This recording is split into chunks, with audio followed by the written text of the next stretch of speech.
Hey guys, it's Luke again. Welcome back to yet another Ninjago video onto the channel today. Look at this sleeveless shirt this time. Sorry, I can't hear you over the sound of my freedom. It's a patriotic shirt, I know. America, fuck yeah. Sorry.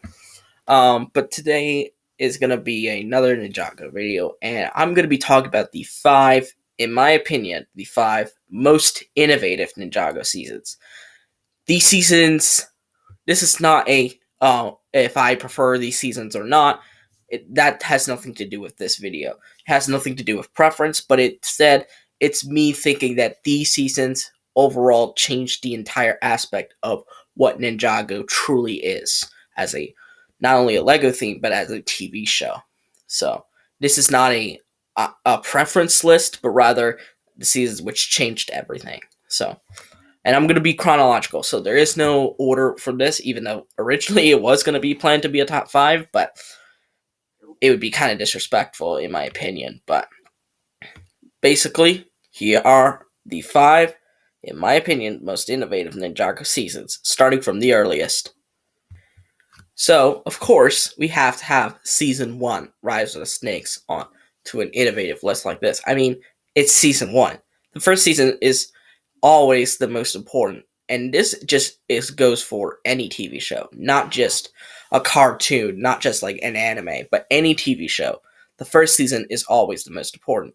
You got to make that big impact, and Ninjago's first season definitely did so. I think, and that's when Ninjago had its highest viewership ever, because it was getting millions of viewers per episode.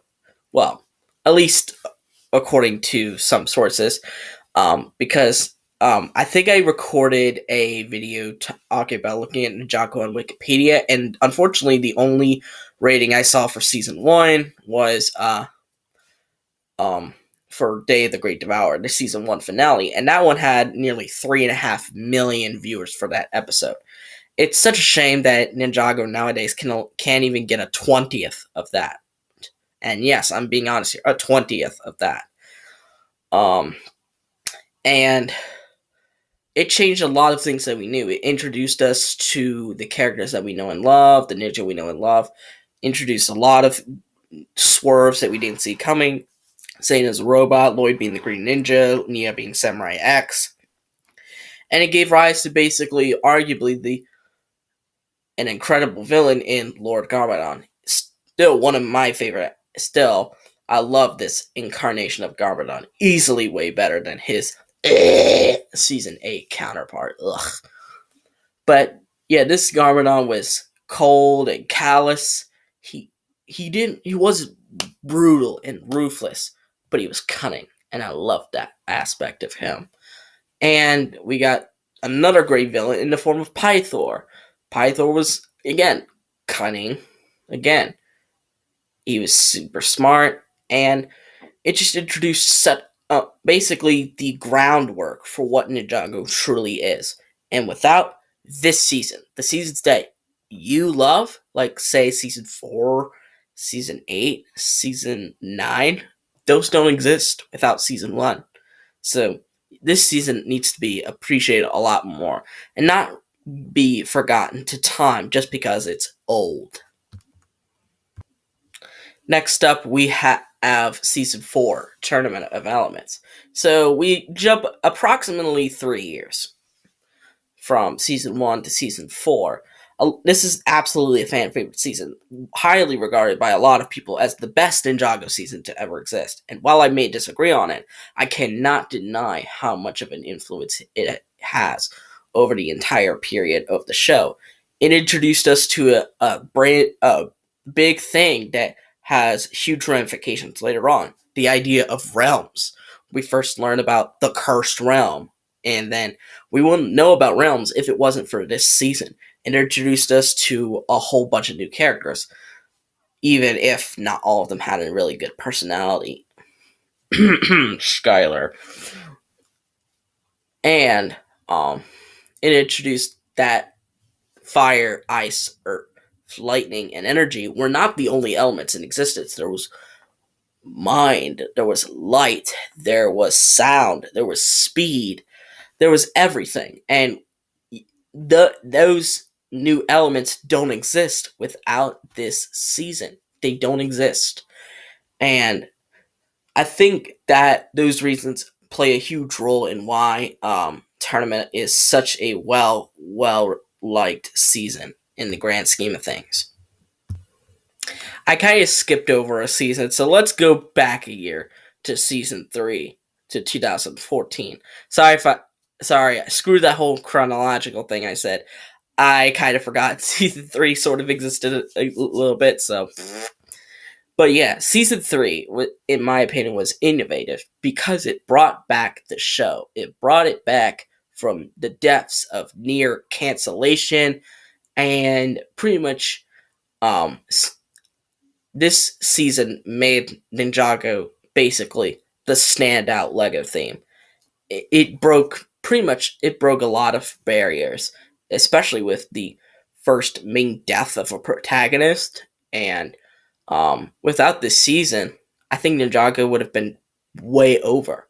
We wouldn't be here talking about it today. I wouldn't have created my YouTube channel, or well, I would have created a YouTube channel, but it would have just not been about Ninjago.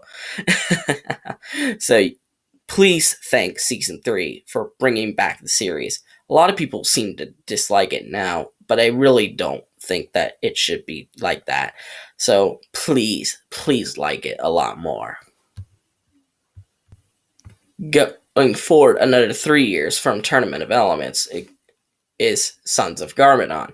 And while I'm not a huge fan of this season, again, same with Tournament, I cannot deny the overall impact of this season. This season introduced a much darker tone, much more mature tone that a lot of people praised, as to them, it showed that Ninjago grew up with its audience and didn't decide to remain a quote unquote kid show, even though that's kind of what Ninjago was. Um, and it introduced us to a yet another fan favorite villain in the form of Harumi, the first main female villain. And no, I do not count the preeminent, because the preeminent is a creature and not like a human. And a lot of people loved her. Maybe a bit too much. But and a lot of people, even though it was very Lloyd focused, they didn't care it was Lloyd focused. They just loved the story, they loved everything.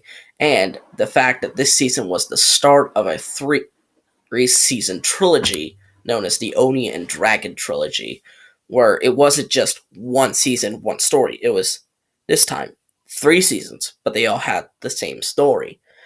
Um, and a lot of people liked that. And a lot of people have wanted to see another trilogy of Ninjago seasons. If I had to give some advice, please make it more obvious that the seasons are continuing off of each other, because at the time I didn't know that season 8 was going into season 9. So please make it more obvious. Um, so yeah.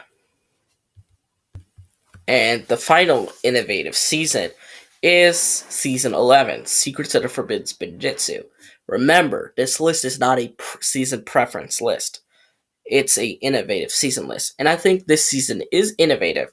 And yes, while it did fail in the short term, in the long term, it actually kind of worked, because it introduced new ideas. And while at the time the writers were not sure how to do with these ideas, in the long run, they got better with those ideas over time. They worked out the kinks, and we wouldn't get great seasons like Master of the Mountain and Seabound without a season like Secrets of the Forbidden Spinjitzu. Hell, I made a video talking about why I think I am happy that season 11 exists, and I'm happy that it messed up, because it paved the way for better seasons down the line. And while it is hard to watch through this season again, you can't deny the overall impact that it had with the new format, new shorter episode format, new animation style. They pretty much had to start from scratch, and in the long run, I think it worked. and hopefully more people will still or will like the Wild Brain era a lot more. So that is going to be it. What are your 5 most innovative Ninjago seasons? Let me know in the comments down below. But anyway, I hope you guys like this video. Give it a thumbs up, subscribe to the channel by clicking on the red subscribe button, and click on the notification bell to see every video that I will upload. And I'll see all you folks in the next video. Bye bye!